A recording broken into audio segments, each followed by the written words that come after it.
ఎందుకని ఇక్కడ సేవ చేయలేదు? మీరు చెప్పినట్టుగా ఇక్కడ కావాల్సినటువంటి వసతులు కావచ్చు, ప్రభుత్వ సంక్షేమ కార్యక్రమాలు కావచ్చు, ఎందుకని రాలేదనుకుంటున్నారు? కానీ కొన్ని సందర్భాల్లో వాస్తవం ఒప్పుకోవాల్సిన అవసరం.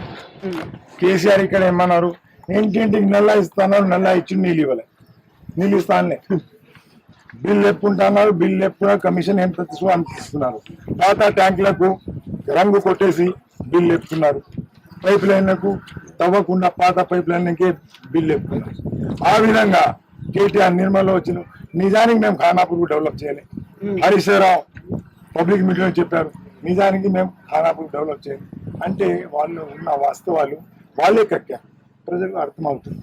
వాళ్లకు కేసీఆర్, కేటీఆర్, హరీష్ రావు ఈ కాన్స్టిట్యున్సీ తప్ప వేరే ఏ కాన్స్టిట్యున్సీకి డెవలప్ చేయాలనే ఆలోచన, ఏ కాన్స్టిట్యున్సీలో ఏ మినరల్ ఎక్కడ ఉంది, ఎక్కడ ల్యాండ్ వాల్యుబుల్ ఉంది, ఎక్కడ ఎక్కువ డబ్బులు వస్తుంది, ఆ పని. మీరు చరిత్ర చెప్తుంది.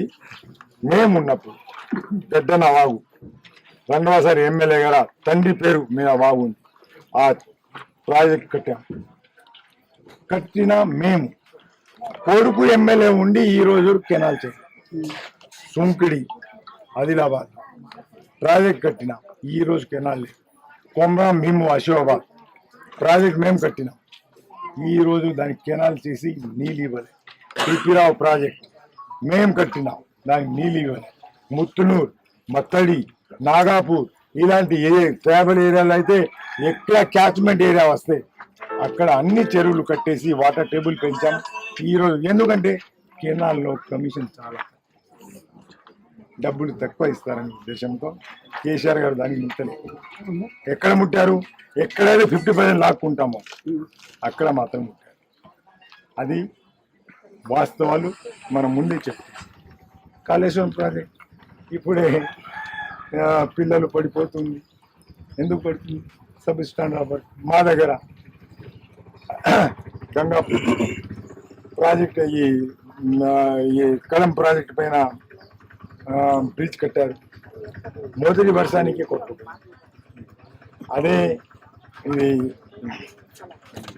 పెంబిది పశువుల ఒక్క సంవత్సరం అయింది, బ్రిడ్జే కొట్టుకుంది. అంటే సబ్ స్టాండర్డ్ ఆఫ్ వర్క్. ఎందుకు? డబ్బులు ఎవరైతే ఎక్కువ పర్సెంటేజ్ ఇస్తారో ఆ కాంట్రాక్టర్ ఇక్కడ పనిచేయాలి. కానీ నష్టం జరిగింది ఎవరికి? ప్రజలకు జరిగింది. ఆ నష్టాలు జరగకుండా నేను అంటున్నా, 2001లో సిసి రోడ్ వేసాను, ఇప్పటికీ అట్లనే.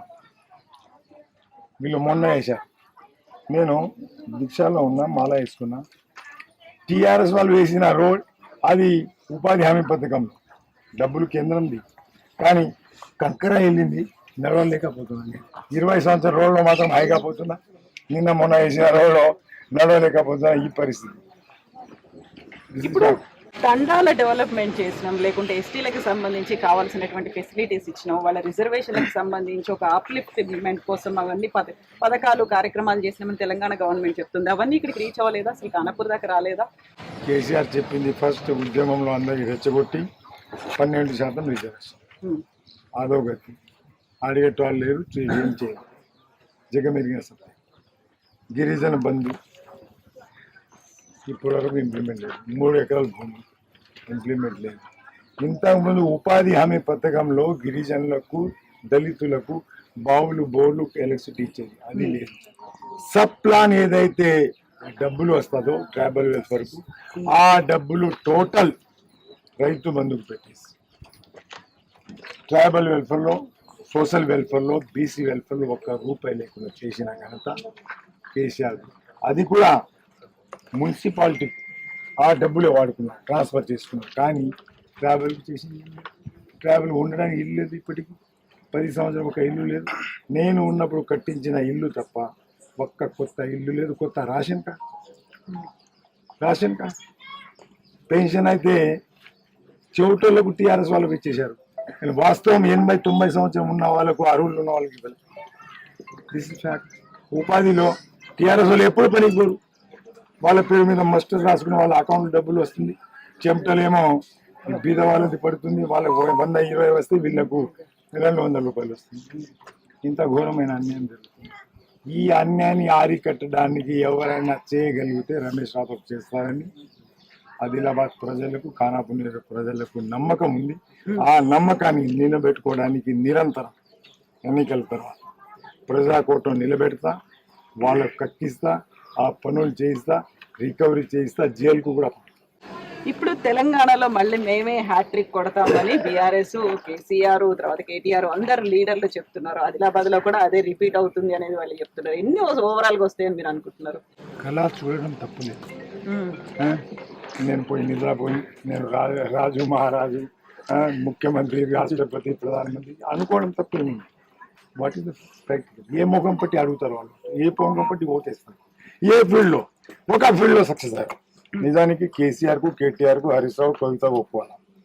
కవిత మద్యం సరఫరాలో, దానిలో చీటింగ్లో, కేసీఆర్ బిఫోర్ టెండర్ పిలవడంలో, 30 రూపాయల క్వార్టర్ 210, 20 రూపాయలకు అమ్మడంలో, మరి రాత్రి round the clock belt shop నడపడంలో, ఆ బెల్ట్ షాప్ తాగి వచ్చిన తర్వాత పైపులు వేసి డబ్బులు వసూలు చేయడంలో, యువకులు రోడ్డు మీద పోతే 4 గంటలు మోటార్ సైకిల్ ఆపుకోవడంలో, ఫారెస్ట్ లో చెక్ పోస్ట్ పెట్టుకొని కట్టి పుల్ల తినేయకుండా, వాళ్ళు పెట్టిన చెట్టు ఒక్కటి బతకకుండా వీళ్ళే ఉన్న చెట్లను కొట్టుకొని అమ్ముట్లో ఇది లక్ష్యం గమ్యం సాధించారు.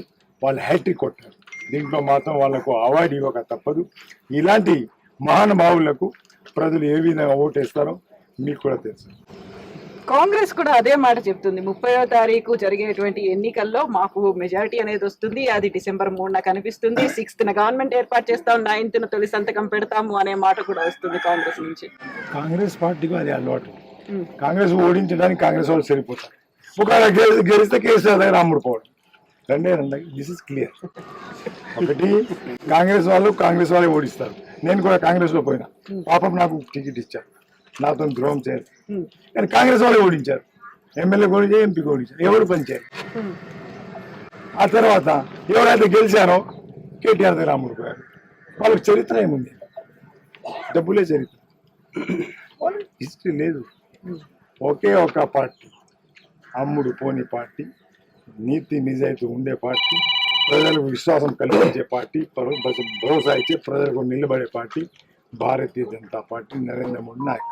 అయితే ఇక్కడే మీరు భారతీయ జనతా పార్టీ గురించి చెప్తున్నప్పటికీ కూడా లీడర్లు ఎవరు ఖచ్చితంగా మేము ఇక్కడ తెలంగాణలో గవర్నమెంట్ ఏర్పాటు చేస్తామనే మాట చెప్పట్లేదు. గతంలో బండి సంజయ్ ఉన్నప్పుడు ఆ మాట చెప్పిండు, మేము కాషాయ జెండా ఎగరేస్తామనే మాట ఆయన దగ్గర నుంచి వచ్చింది. ఆ తర్వాత మెల్లిమెల్లిగా బండి సంజయ్ పోయిన తర్వాత కిషన్ రెడ్డి వచ్చిన తర్వాత అంత సైడ్ లైన్ అయిపోయింది అనేది దీన్ని ఎవరు పట్టించుకోవట్లేదు. రీసెంట్ గా వినిపిస్తున్న మాట తెలంగాణలో హంగ్ గవర్నమెంట్ వస్తుంది, హంగే కింగ్ మేకరు, మేమే కింగ్ మేకర్లము అనేది బీజేపీ నాయకులు చెప్తున్నారు. ఏమంటారు మీరు? ఉదయించే సూర్యుడు, నడిసే గడియారం ఎవరికి వేడ్చి, ఇది కాలం నిర్మిస్తుంది. కాలం బీసీ డిక్లరేషన్ ఇచ్చిన తర్వాత ముఖ్యమంత్రి బీసీ అన్నప్పుడు మా బీసీ వాళ్ళలో ఒక జోష్ వచ్చింది.